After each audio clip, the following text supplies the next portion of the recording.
amigos, el día de hoy vamos a hablar sobre la leucemia y su afectación psicológica. Vamos a comenzar con una pequeña introducción. Cuando un médico menciona la palabra leucemia, automáticamente para el paciente es sinónimo de muerte. El paciente comienza a verse automáticamente afectado. Entonces, al momento de este diagnóstico va a comenzar un largo viaje donde se manifiestan cambios físicos, emocionales y también relaciones interpersonales. En el caso del bienestar mental, la persona puede experimentar miedo, frustración, tristeza o empieza a sentir mucho enojo y rabia. También es más fácil que se irriten, empiezan a desanimarse, empiezan a desalentarse, comienzan a tener una dificultad mayor para poder conciliar el sueño. ¿Por qué? Porque el tratamiento del cáncer en realidad se basa solamente en el aspecto físico de la enfermedad, por lo que el paciente no debe de dejar de lado aquellas emociones que ha sentido al recibir esta noticia. Algunas personas van a sentirse incómodas al momento de que un médico le proporcione un psicólogo, porque van a pensar que esto es nada más para personas débiles o irracionales. Sin embargo, las enfermedades del cuerpo físicos también van a afectar a nuestro cerebro y impactar en nuestro bienestar mental. Por ende, los familiares, los amigos, el mismo esposo, los hijos, sobrinos, deben de ser una red de apoyo para estos pacientes, porque van a ayudar a que no sea tan impactante esta noticia en su familia y en su vida cotidiana. A continuación, les vamos a explicar un poco más. Hola, buenas tardes. Mi nombre es Julio Gatica y vamos a hablar hoy del tema de la leucemia. Soy un psicólogo, así que nos vamos a enfocar en cómo esta puede afectar psicológicamente. Voy a ir en ocasiones mostrando las diapositivas, así como también quitándolas para poder explicar de otra manera. Así que, bien. Vamos a empezar con algo y creo que es bueno dejar muy en claro qué es leucemia, a qué nos estamos refiriendo con esto. Primero que nada hay que entender que estamos hablando de cáncer. Estamos hablando de algo que puede acabar con la vida de la persona. Tiene esperanzas, pero también puede que esté en su contra. Creo que al hablar de esto, puede surgir la pregunta de cómo sobrellevar este tema. ¿Qué hago? Me gusta empezar a abordarlo desde una perspectiva individual y imagínate que tú te vas a hacer una prueba, no sabes qué tienes y de repente el doctor no te ve con una buena cara y no sabe cómo decirte lo que te está por decir y tú no sabes qué va a pasar y él con el más tacto que se le pueda ocurrir te va a decir que tienes esta enfermedad. ¿Cómo reaccionarías tú ante eso? ¿Te enojarías? ¿Te pondrías triste? Todo a la vez. Yo creo que desde ahí es donde hay que entender esto. ¿Cómo me pondría ante una noticia tan catastrófica como esta? Tengo cáncer. ¿Qué entiendo yo por cáncer? La mayoría de las personas va a entender, me voy a morir. Voy a morir. Esa es la primera idea que pueden tener muchos. Yo creo que sería bueno detenernos a pensar el cómo reacciona alguien. Va a pasar lo que llamamos un duelo. ¿Qué es esto? Normalmente cuando escuchamos la palabra duelo, pensamos en fallece alguien y te da tristeza y pasas por ese proceso. En realidad, cualquier pérdida va a desembocar en un duelo si es de algo significativo para ti. Y en algo como esto, cáncer, lo que va a provocar es la idea de que te estás perdiendo, tu vitalidad se está yendo. Y eso es realmente catastrófico. ¿Cómo puede reaccionar la persona ante eso? Bueno, negarlo al inicio es muy común. No, no es cierto, doctor. Dígame que no. Ay, no, por favor. Esa impulsividad del momento se basa en una premisa mental que es cuando algo es demasiado horrible para la mente al inicio, prefiere negarlo porque no está lista para procesar esa información. Yo creo que entender esta parte emocional ayuda a entender a cómo la persona lo está tomando. necesita un poco de tiempo para asimilar esto. Y como dice aquí, por ejemplo, es normal que sientan incredulidad, es decir, que se sientan como, pero ¿cómo? Pero explíqueme.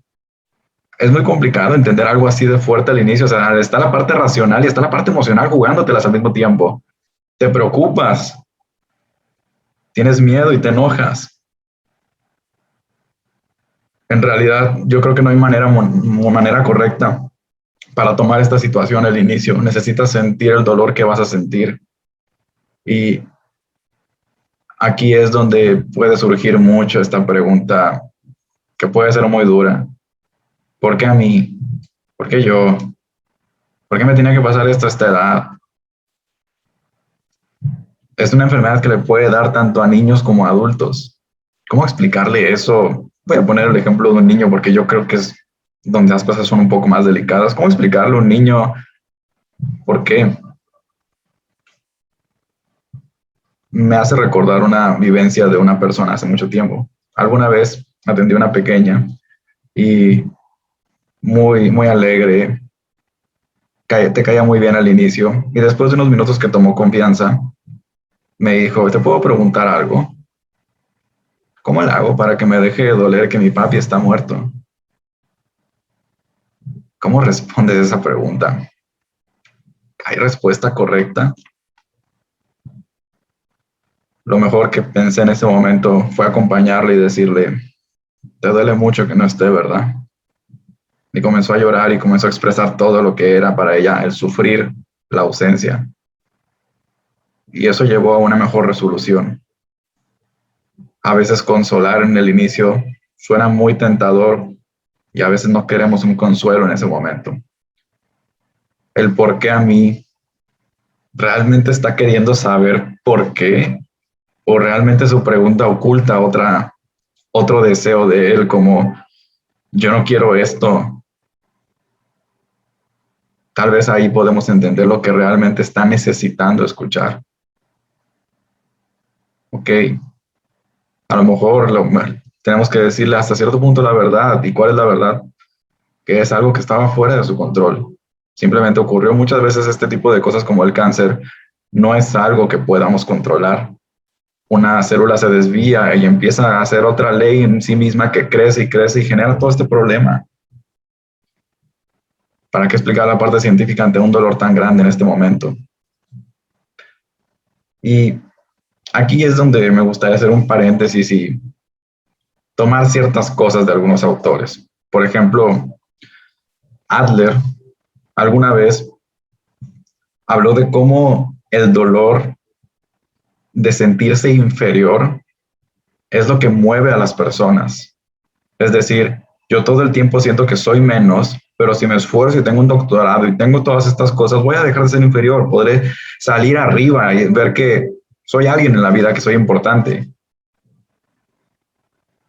Pero cuando sufres enfermedades crónicas o este tipo de enfermedades, contactas con una vulnerabilidad de, entonces yo ya no soy como los demás, soy débil, me puedo morir en cualquier momento entonces. Y ahí va a empezar a decaer el ánimo. Tal vez sería muy cómodo para el niño creer que estuvo bajo su control. No sé si alguna vez les pasó o no, pero tal vez cuando pelearon tus padres cuando era pequeño, algunos se decían, si yo hubiera sido un buen hijo, si yo me hubiera portado mejor, mis padres no se la pasarían peleando todo el tiempo. Es una fantasía mágica de creer a veces que yo tengo el control del entorno y que yo puedo hacer que todo esto cambie. Pero hay cosas, y una de esas es el cáncer y las relaciones matrimoniales que a veces no están en tu control. Eres solo un niño. Y aquí es donde deja ver que no hay nada que puedas hacer al respecto para evitar ciertas cosas. Tal vez esto a veces puede ser desesperanzador, porque alguien podría decir, y hay gente que vive esta creencia de, entonces, ¿de qué sirve hacer las cosas? ¿De qué sirve esforzarme, tener una buena salud, si al final soy vulnerable como todos los demás? Todos nos podemos morir, en cualquier momento me pueden atropellar y ya. Y sabemos cómo mejorar tu calidad de vida. pero no hay manera de garantizarla. Y para algunos ya eso es desesperanzador, la idea de que nunca hay seguridad en la vida. No sabes si tu pareja va a ser para toda la vida, si tus padres te van a acompañar hasta los últimos días. No estamos preparados para ese dolor. El día que la persona se le detecta leucemia y se le dice, le hace recordar algo que tenía muy escondido en su vida y es, eres vulnerable, te puedes morir en cualquier momento. Y esto ya te lo recordó. Ya estás más cerca. Se tiene muchas veces la creencia popular de no estés triste. Muchas veces creo que han escuchado eso de no estés triste, no te estés preocupando. Y en realidad a veces alienta menos de lo que parece.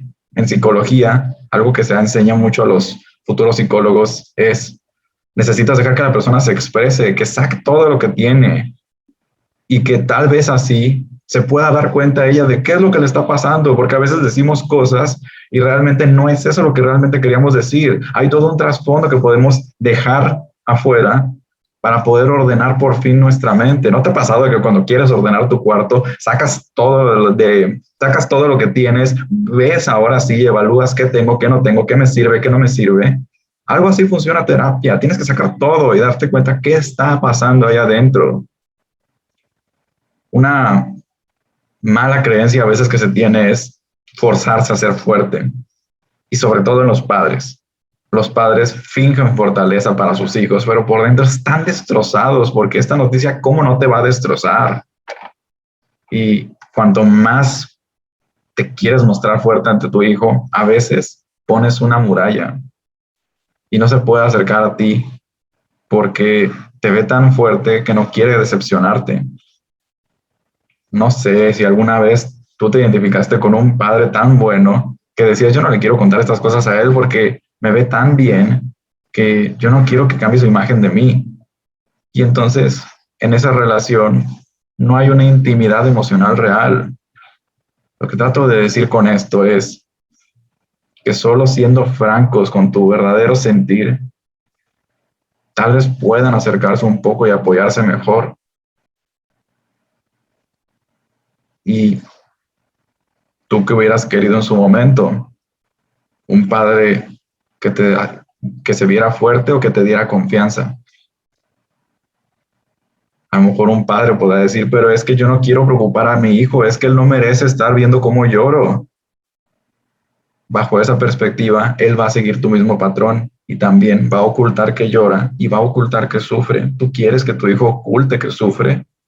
Claro que vas a decir que no. Bueno, él tampoco quiere verte derrumbada, pero tampoco le gustaría saber que lo ocultaste. ¿Cómo te sentirías tú de saber que tu padre todo el tiempo se la pasaba llorando en su cuarto y tú no lo sabías? ¿No hubieras querido ayudarlo? Que aunque no supieras qué hacer como hijo, al menos abrazarlo. Eso genera cercanía. Y en este momento, en este diagnóstico, yo creo que él va a buscar más una cercanía que fingir fortaleza, porque nunca se va a dejar contactar consigo mismo y nunca vas a tener una relación establemente muy íntima con él, perdón. Así que yo creo que en este tipo de situaciones la familia también es un factor crucial, porque cómo no se va a sentir horrible un padre sabiendo que su hijo puede que ya no lo acompañe más. Ahí es donde nos metemos en otro tema, la culpa de los padres, que tal vez ahorita tocaremos un poco mejor.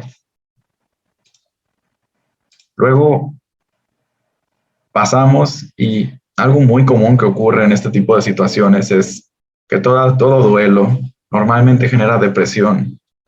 Este proceso me va a generar un decaimiento emocional. La vida ya no va a tener el mismo valor. Yo ya no tengo el mismo valor.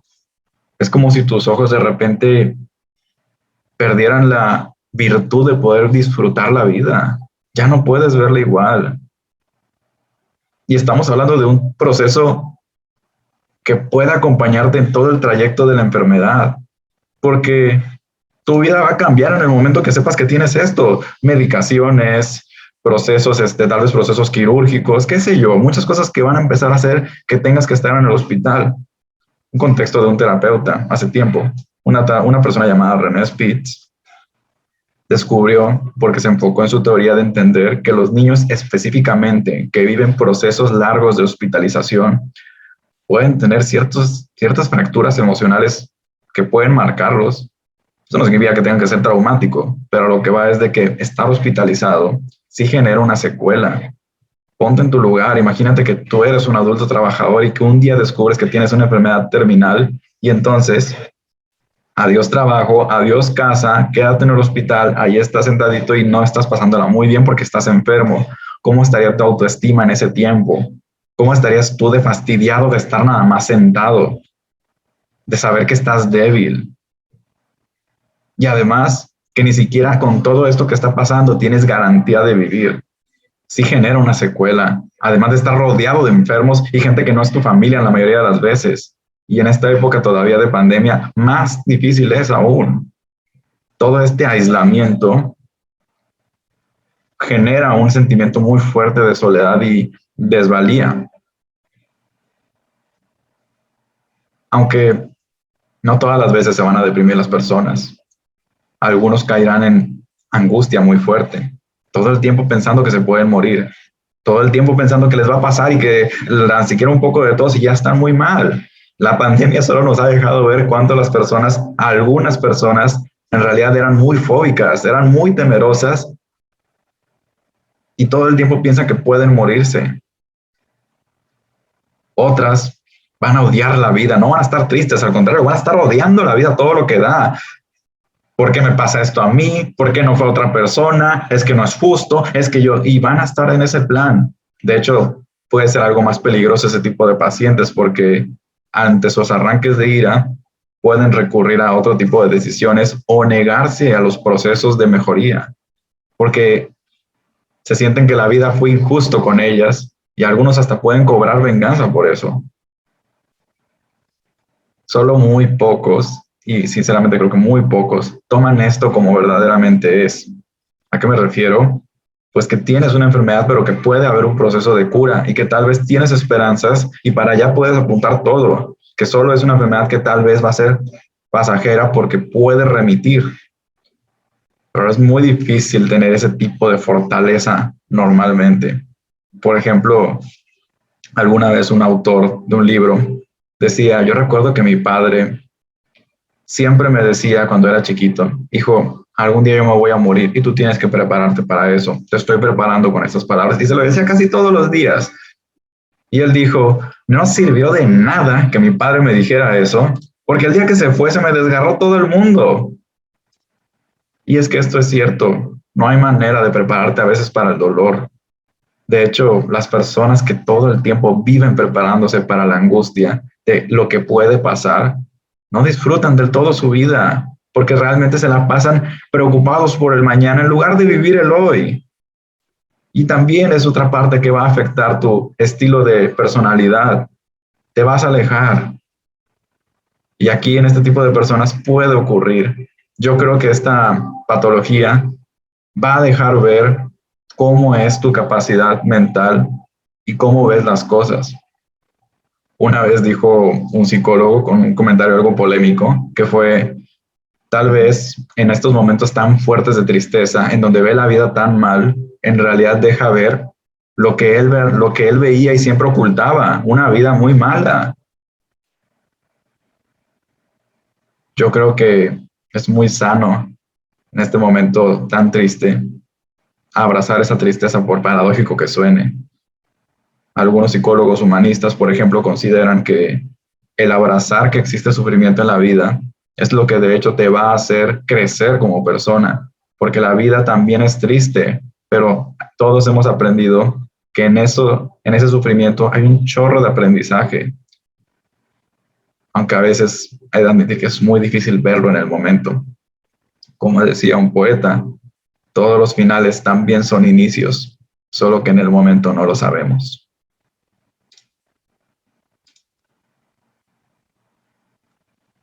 Varía cómo va a reaccionar exactamente, es lo complejo de la mente.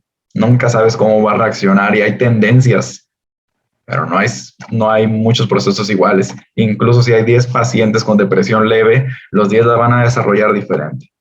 ¿Y cómo no? vivieron crianzas diferentes, padres diferentes, y aún teniendo los mismos padres, ustedes saben que entre hermanos no hay mucha similitud a veces. No vemos con los mismos ojos la vida. Y bien, ¿cómo se puede ver también otros aspectos del estado de ánimo? Pues claro, como decía, puede estar triste, irritable, devaluarse. Aquí realmente la terapia puede ser muy importante. ¿Y cómo no? Eres muy vulnerable ahorita, ya no ves la vida igual. Va a cambiar tu manera de ser con los demás. Y algo que me gustaría detenerme con esta diapositiva es el llanto frecuente. Va a llorar mucho la persona que está en este proceso y va a veces a querer decir que no tiene ya caso, que ya se quiere rendir, que ya no quiere intentarlo más. Y muchas veces en el amor de padres se puede cometer el error de querer ignorar esa tristeza. No pienses eso. Deja de llorar, por favor, porque eso me pone muy mal. Y en vez de dejar que se abra, lo sofocas más con ese sentimiento que quieres sacar y lo dejas ahí aguantado. ¿Tú qué crees que le pasa a algo que se almacena y se almacena tanto tiempo? Va a explotar. A veces le tenemos miedo a cómo estas emociones horribles podré manejarlas. Por ejemplo, en terapia, algo que se enseña a los terapeutas es que en situaciones de pacientes suicidas tenemos que indagar con tacto y gentileza, con deseo de querer saber de él y no interrogarlo y negárselo. ¿Cómo sabes que queriendo saber más de él y de esa situación, él se da cuenta de algo solo que lo hace recapacitar? Hay personas que estando aquí sentadas dicen, wow, ahora que lo digo, pienso diferente lo que estaba diciendo ahora, ya no lo pienso igual, me siento diferente ahora que lo veo. Pues sí, cuando tienes las cosas enfrente, se vuelve hasta cierto punto mágico para algunos cómo veían las cosas realmente. Los padres, por otro lado, en su ocultar tanta tristeza, a lo mejor pueden tomar una postura muy sobreprotectora con sus hijos. Y ahí se puede crear otro mal. El hijo tal vez lo que quería es volver a tener una vida, o al menos en ese tiempo querer seguir teniendo una vida lo más decente posible. Y en el deseo de reparo de los padres por la culpa que tienen, no se permiten que haya una situación normal en casa. Yo creo que es muy importante cómo cada vida puede impactar en toda una sociedad entera. Una vez dijo Eric Fromm, salva una vida y salvas toda la humanidad. Acaba con una y acabas con la misma humanidad. Suena muy exagerado, ¿no? Pero pongo este caso. Imagínate que esta persona con leucemia muere. ¿A cuántos va a afectar esa persona? Por lo menos a sus padres, cuando menos. Padres derrotados y tristes, ¿cómo pueden afectar a otras personas? Y esa cadena va poco a poco avanzando. La cadena de la gente que fue derrotada. Alguna vez han escuchado tal vez en redes sociales cómo es frustrante que las personas que van a terapia son las que fueron lastimadas por las que no van a terapia. Sí, es cierto. Pero adivina qué, conforme vas viendo terapia tú, vas rompiendo esa cadena. Un buen amigo, un terapeuta, alguien que fue a terapia, son capaces de romper la cadena de sucesiones de malas experiencias, pues. Ok. Y ahorita nos vamos a entrar a lo bueno que es y cómo se trata esto. ¿Qué hacemos nosotros como psicólogos? Y ahorita vamos a hablar qué puede hacer la familia al respecto. Bueno, cabe decir que a la hora de trabajar la terapia como los psicólogos que somos, en realidad es un mar de opciones. Así como existe mucha medicación diferente para una misma enfermedad, también existen muchas maneras de ver la psicología y abordarla con los pacientes. A lo mejor un terapeuta con una perspectiva particular va a decir, hay que dejar que piensen lo negativo de la enfermedad y de su vida y enfocarnos en meramente las cosas positivas para que así solo lo positivo lo levante. Otro va a decir, no, al contrario, deja que viva todo su sufrimiento, húndelo en ese sufrimiento y solo ahí es capaz de renacer de sus propias cenizas, porque en el dolor puede aprender un chorro de cosas, ahí se va a ver enteramente.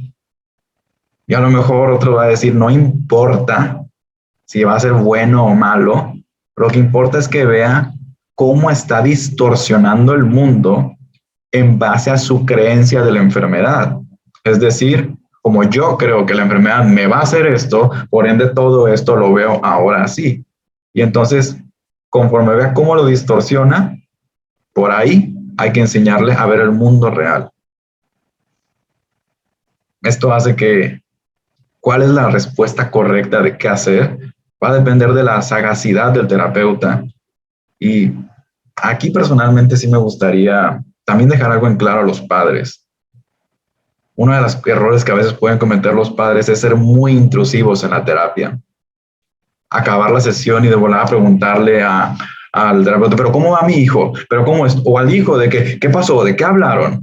Y en eso no se permiten gozar los chicos de la privacidad que era terapia y la confianza con el terapeuta. Y entonces no se pueden abrir mucho. A veces en tu deseo de ayudar tanto, puedes romper otras cosas. Solamente cuando la vida está en riesgo de la persona y con el permiso de ella, es más pertinente poder sacar esa información un poquito más. Pero la mayoría de las veces lo correcto es respetarlo y que el sujeto, con la confianza que va a desarrollar a su familia o esta ya le ha desarrollado, se va a abrir. La terapia, yo creo que cada miembro necesita su proceso de terapia porque duele, pero también a la fuerza no van las cosas. A lo mejor es muy pronto para ciertos momentos de terapia. Por ejemplo, en el momento de vivir un duelo, cuando fallece alguien, el terapeuta no es muy recomendable que atienda a alguien directamente después de un fallecimiento. ¿Por qué? Porque necesita vivir su duelo también él. Hay un tiempo determinado que se le da a la persona para decir, hasta aquí se trabaja la terapia, pero antes de este tiempo, él necesita vivir esa experiencia, porque si no, no lo dejamos tampoco contactar consigo mismo, crecer y ver su dolor. Es como saber que necesitamos algunas cosas, aunque sean desagradables. ¿Qué tal si el chico ahorita te dice, es que yo no quiero terapia, pero tú sabes que la necesita? Aunque tú sepas que lo necesita, obligándolo puede que sea el tiro por la culata. Es más, te hago esta pregunta, ¿cómo sabes que a lo mejor respetando su decisión, él cambia de parecer? Y viendo que tú lo entiendes y la apoyas, se da cuenta que tal vez es cierto y necesita ayuda. Y si tal vez no quiere y aún así se niega, entonces yo creo que sería muy invasivo hacer algo al respecto. Ocurre y hay que respetar ciertas cosas. A veces en nuestro deseo de tan ferviente cometemos más errores. Hay una frase que una vez vi en un cómic en donde decía un padre que estaba todo el tiempo abrazando a su hijo, todo el tiempo. Y le decía a su hijo, papá, ¿por qué me abrazas tanto? Y le dice, hijo, es que yo no quiero que un día vayas a terapia y le digas a tu terapeuta que tu papá nunca te dio atención ni abrazos. 20 años después, el chico acaba en terapia y le dice al terapeuta, es que mi papá nunca me daba espacio. Es irónico. Ahora, otro punto que es muy pertinente a mencionar es la medicación. En algunos casos es tan incapacitante su enfermedad, su trastorno de depresión, ansiedad o irritabilidad, que se necesita el uso de fármacos antidepresivos, por ejemplo, para poder nivelar a esa persona que está excesivamente inestable. Aquí hay unos mencionables, aunque también creo que lo que más sería pertinente mencionar es el tabú que se tiene de la medicación. Muchas veces he escuchado a pacientes que me digan, es que yo no quiero depender de los medicamentos. Lo que no saben es que en realidad ha avanzado tanto la medicina que es muy poco probable que seas dependiente a ellos. La dependencia más común a veces es la psicológica. Tu cuerpo no es que lo quiera, tú crees que lo necesitas. Entonces, por ahí muchas veces no va. Y si este medicamento sí es de los que sí, se te advierte y tienes un tiempo determinado nada más para consumirlo. Se pueden espantar por la idea de que les va a hacer daño a su cuerpo tanto medicamento, pero lo que no saben es que los psicofármacos de hecho son muy seguros, muy escasamente afectan al cuerpo. Los medicamentos a veces para estomacales llegan a hacer más daño que tomarte fluoxetina, un antidepresivo. Entonces esa desinformación que tenemos a veces nos aleja de lo que nos va a hacer bien. He escuchado gente que rechaza las quimioterapias porque considera que les va a hacer más daño al cuerpo cuando no saben que el no hacer eso los va a matar. Tenemos una cultura como mexicanos también que ha rechazado la medicación y nos vamos mucho por lo herbolario, por cosas que no están comprobadas científicamente. Aún hay gente que disfruta mucho la idea de preferir priorizar un horóscopo a priorizar un buen consejo de alguien. Así que este tipo de estigmas, si no los vencemos, más gente va a perecer. Yo creo que en la época en la que estamos realmente hay mucha información, ya hay mucha gente que considera tanto psicología como psiquiatría. Hay otras más cosas que romper y es algo que poco a poco ha ido mejorando. Así que el temor al medicamento muchas veces es lo que tú crees más de lo que ya está comprobado que es. Hay gente que está muy desesperanzada por la idea de que el gobierno, por ejemplo, nos pueda ayudar o qué sé yo. No sería meternos en temas un poco más controversiales, pero al final del día hay muchas opciones que sí se dan y que sí existen. Y a veces nos priorizamos mucho en ver las cosas negativas. Ahora, un punto que sería muy bueno dejar en claro es la familia. ¿Qué onda con ella? ¿Cómo se hace? ¿Qué hago yo como papá o hermano ante esta situación de la persona que quiero está pasando por esto?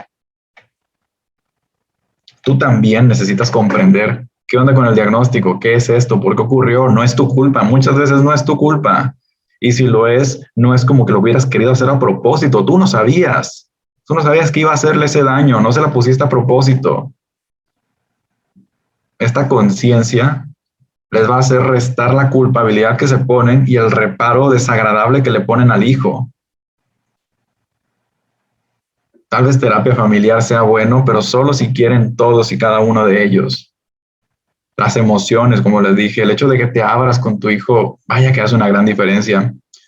Alguna vez me tocó una experiencia con una persona que me decía, mira, si a mí algún día me detectaron una enfermedad terminal, yo me esperaría hasta estar en la camilla para decirles a mis hijos, porque yo no quiero que estén sufriendo todo ese proceso conmigo, o sea, pobrecitos van a fallar en la escuela, se van a sentir tristes. Y entonces le dije, yo creo que si yo fuera tu hijo, yo estaría molestísimo contigo, porque me mentiste todo ese tiempo. ¿Cómo te sentirías tú si tu madre te hubiera ocultado esto? Y me dijo, sí, estaría muy molesta con ella, porque me hubiera gustado apoyarla. Así se sentirían ellos. Pero es que son pequeños, ellos no tienen que pasar por esta situación. Tú tampoco, y eres grande. Ellos también. Les encantaría al menos abrazarte. En este miedo que tenemos a veces de abrirnos, no nos damos cuenta que nos alejamos más de los que queremos. No necesitas tener esta situación tan delicada como la leucemia para decirte que no te abres con las personas que amas. Dices tú que amas, pero no te abres con ellas. ¿Cómo es amor sin abrirse? Luego, las situaciones difíciles como estas. Es que, doctor, ¿qué hago? Es que, ¿cómo debo de manejar esto? A veces, el querer estar tan preparado va a ser un rol equivocado. La casa es la casa y hay que respetarla. Y tu hijo era feliz cuando había una normalidad entre ustedes Y tal vez él todavía quiere seguir queriendo eso. ¿Por qué no te acercas a él y le preguntas qué quiere? ¿Por qué no respetas también la decisión de lo que no quiere? ¿Por qué no mejor vives tu propio proceso para entender lo que no estás entendiendo? Necesitas también ver por ti. Es que yo ahorita no necesito ver por mí, necesito priorizarlo a él.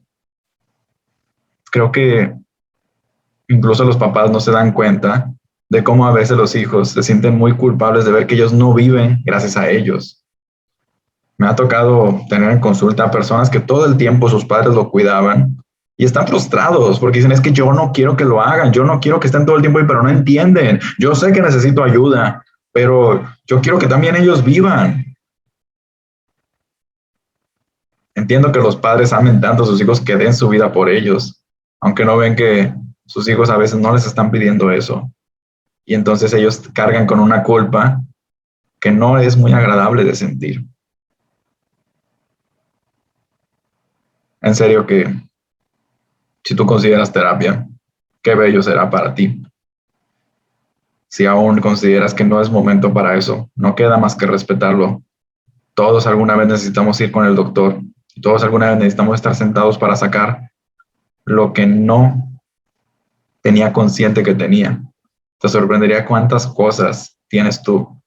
Una vez dijo un terapeuta, sabemos más de lo que pensamos y pensamos más de lo que sabemos. A veces es muy cómodo pensar que no lo sabes. Creo que en este tipo de situaciones va a dejar ver algo de ti que siempre había existido, pero que no habías contactado.